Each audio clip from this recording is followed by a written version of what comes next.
오늘 판도라를 통해서 제 이미지가 좀 투사형으로 좀 바뀌는 이미지가 됐으면 좋겠다는 생각입니다. 뭐 외모가 비전투적이라서 그러니까. 그래서 누구가 얘기하면은 물도 독이 되고 누가 얘기하면 독도 물이 되거든요. 여기 독도 물이 되는 그런 이미지고 성품이고 그래서 그거 잘 안 될 거예요. 그러니까 원래 스타일대로.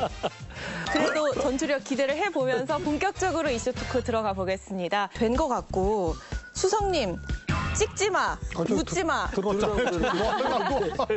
이따 들어볼게요. 분석이 찍지 마, 묻지 마, 하지 마. 뭘 찍지 말고, 뭘 묻지 말고, 뭘 하지 맙니까? 찍지마는 유인천 장관의 후보자의 대명사 아니에요? 찍지 마. 찍지 마. 성질이나 뻗쳐가 정말. 그다음에 묻지마는 뭐 아무 말이나 막 악마화하잖아요. 지금 후보자 뭐 인터뷰에서 질문하잖아요. 그 발언에 대해서 어떻게 생각하냐고 말이야. 그랬더니 뭐 답변 안 하고. 그래서 그냥 묻지 마야 이 사람은. 문재인 전 대통령에 대해서 하셨던 발언에 대한 입장은 그대로. 그건 이제 그 구체적인 것은 그 각 개개의 발언에 대한 거는 제가 정리해서 청문회 중이나 청문회 직전이나 충분히 국민께 설명드리겠습니다. 신모 원식 후보. 예. 신모 원식. 실명을 거론 안 해서 죄송합니다. 예. 유 후보, 신 후보, 하지 마. 그러면 김 후보. 윤석열 정부의 공약은 여가부 폐지인데 폐지할 여가부 장관으로 김모행 후보 발표했잖아요. 이제 윤석열 대통령께서 여성가족부는 해체하겠다라는 것이 대선 공약이었기 때문에 아주 드라마틱하게 엑시트하겠습니다. 이렇게 해버렸어요. 그러니까 이건 일하지 말란 얘기지. 일하지 마. 네. 사진 찍지 마. 질문하지 마. 일하지 마. 그래서 이거 막무가내 인사죠. 이거. 저는 좀 무미건조하게 분석을 할 수밖에 없을 것 같아요. 그러니까 인사 수요가 생겨서 대통령이 그냥 보수적으로 대응을 해서 인사 수요 난 것에 대해서 3명의 후보를 지명했다 이렇게 봐주시면 될 것 같습니다. 큰 뜻 없다. 그거에 대해서 문제 제기하고 싶어요. 이 얘기를 뒤에 가서 해요. 뒤에 가서 의장님 한 줄 평 한 말씀 듣고 다음에. 마저 이어가 보겠습니다. 아니 그래서 인사 수요가 없는데 인사 수요가. 말씀을 끊으면 안 되죠. 인사 수요가 없는데 지금 인사를 했기 때문에 기괴한 거지. 보수 정권은 안보에 대해서 엄청난 이미지 정치를 해요. 그런데 보수 정권 때 안보가 형편없었어요. 뻥뻥 뚫리고. 그 이야기 국방 예산도 그렇고. 아니 그렇게 한마디로 퉁치기도 하니까 3,000% 세는 거고. 9.19 합의 때문에 뭐가 무너졌다 그러는데 객관적으로 비교해보면 국방 예산도 그렇고 뚫린 거는 다 저쪽 때 뚫렸어요. 신원식 후보는 윤석열 대통령의 완전히 오른쪽이 아닙니다. 오른쪽 낭떠러지 입구까지 기울어진 소위 말해서 역사의 재구성, 이념의 재구성. 이것을 충실히 뒷받침할 만한 사람이라는 것이 저는 근저에 깔려 있다고 봐요. 그래서 바이오로 전사 중에 전사를 국방부 장관에 내정을 하고 이것은 이제 이념 전쟁의 본격적인 싸움하게 올랐다. 이렇게 볼 수밖에 없어요. 이번 신임 내정자 중에 가장 핫한 내정자가 신원식. 예. 야당의 내정자. 공세가 집중되고 있는 그런데 후보자예요. 사실은 나는 유인천 장관이 더 크다. 그러면 그 얘기를 해볼게요. 그래가지고 이게 일정 안 좋은 시너지가 되면서 예. 거기에 강서구청장 선거가 있죠. 왜 그래 지금? 바로 가볼게요. 그래서 네. 내가 보기에는 엄청난 실점을 할 거예요. 예. 이분의 등장 자체가 논란과 충돌을 야기시키는 거예요. 그렇지 않습니까? 왜 굳이 그래야 되느냐 이거예요. 뭐 이유를 말씀하셔야죠. 굳이 왜라는 게. 아니 그렇게 사람이 없냐 이거예요. 이분이 오는 순간 바로 논란이 일어나잖아요. 예술을 정치에 활용하는 거는 공산주의 같은 거다. 이렇게 얘기를 해요. 그래서 이것도 윤석열 대통령이 생각하는 윤석열 대통령 나름은 소신이에요. 이념을 위해서 싸워야지 이렇게 얘기하는 분인데 이거를 재구성하고 재조립하는 데에 적임자라고 본 거예요. 그러니까 발언들이 일맥상통하는 거예요. 왜 MB 인사가 다시 쓰느냐는 그거는 지금 야당이 만들어낸 악의적인 프레임이죠. 그러면은 왜 이해찬 총리는 교육부 장관 하시고 그 다음에 나중에 총리 또 하셨죠? 올라갔잖아요. 예? 또 교육부 장관 한 거 그럼 이번에 아니잖아요. 뭐 총리 시켰어야 가만히 있겠어요? 아유, 양성평등진흥위원장 했다고 그래요. 과거에 반인권적인 사람도 인권위원하고 말이야 개판이었지, 보수 정권 때. 그리고 당연히 이거는 문책성 인사인데 문책이라고 말하지 못하는 그런 애달픈 잼버리의 사연이 있는 것은 뭐 천하가 다 아는 일이고. 인사수요로 정리합시다. 네? 인사수요. 월요일입니다. 지금 월요일인데 왜 수요일 얘기. 우선 김행 후보자는 말이 너무 많아요.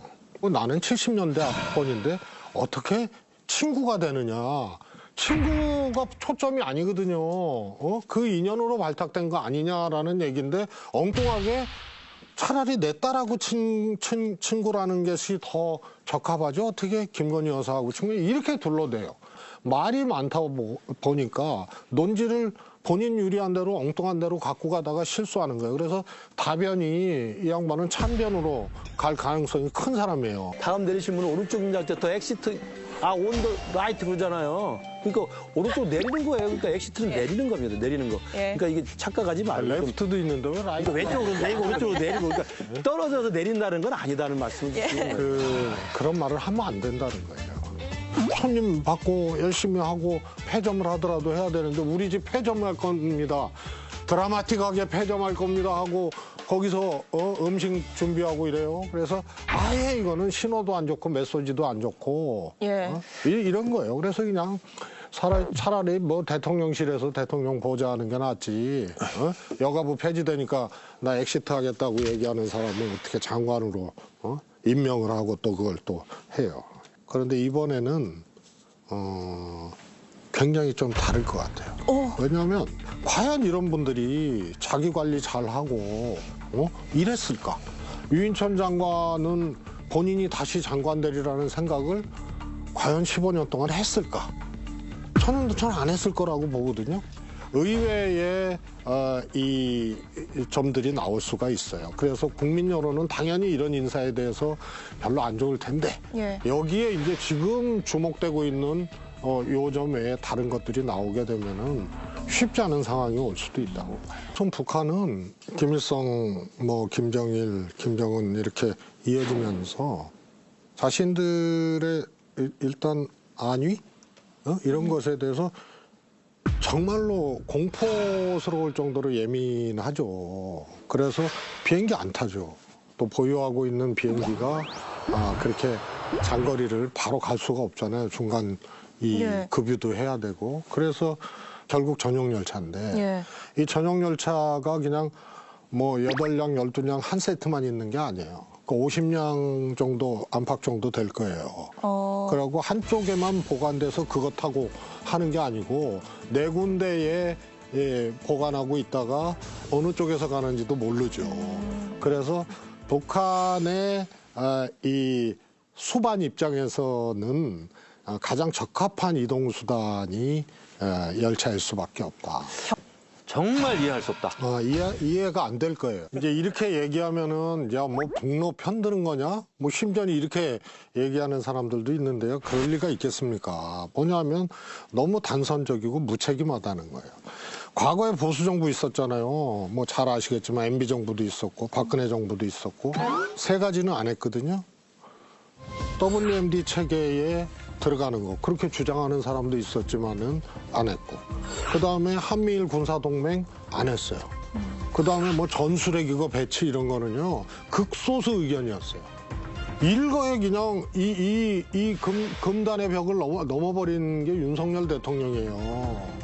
한미일 동맹을 막 내놓고 이렇게 하고 러시아를 거의 적으로 돌리고 그다음에 중국도 가장 예민한 힘에 의한 현상 명령 이거 미국 얘기거든요. 중국 압박할 때 그거를 윤석열 대통령이 앞장서서 얘기해서 중국을 자극하고 이렇게 되면서 여기엔 이제 긴장과 군사적 대결 뭐 이했다는 것들이 올라가는 거예요. 되나요? 우리가 그만큼 어렵죠. 강대국 사이에서 그 경쟁 사이에서 한반도라는 요 지정학적 위치와 주변국의 관계상 이거는 우리가 짊어지게 돼 있어요. 그 위험성을. 그래서 국제 외톨이들의 만남 정도로 이것을 폄하하고 이렇게 볼 문제가 아니라는 거예요. 북한과 중국, 북한과 러시아, 또 러시아, 중국 관계가 똑같지가 않죠. 특징이 있습니다. 그런데 왜 이 이해관계를 합쳐주고 묶게 해주냐 이거예요. 굳이 그럴 필요가 없는데 그 원인 제공을 너무 섣부르게 하고 있다는 거예요. 윤석열 대통령이. 기승전 윤석열 정부야. 봐보세요. 뭐 기승전 어떻게 원인 제공을 뭐다 하시는 분이 왜 그러십니까? 러시아, 북한이 보세요. 고립된 나라들이 하는 7년차까지 만드신 분들이.